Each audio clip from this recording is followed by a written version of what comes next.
Do you want to learn how to use creative LUTs in Darktable?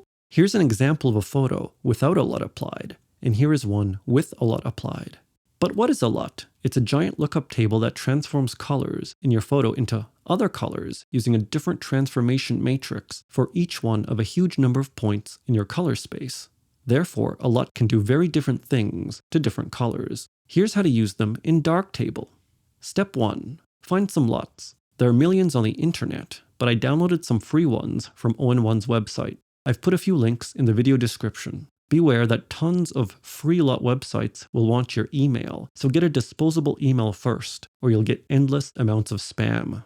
Step 2. In Darktable, apply basic exposure and the tone mapper of your choice. Then find the LUT 3D module. Click on the folder icon and import your LUT. For creative LUTs, you can keep the application color space as sRGB. However, if you're using color space converting LUTs, then you have to do something else that's outside the scope of this video.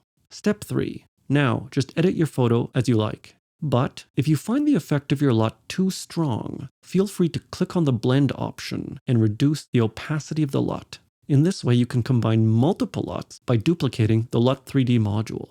Now, I don't recommend using LUTs to avoid custom color grading, but a LUT can sometimes give a good starting point. That's it. I hope you enjoyed this video on using LUTs in Darktable, but if you didn't, you might be a photojournalist.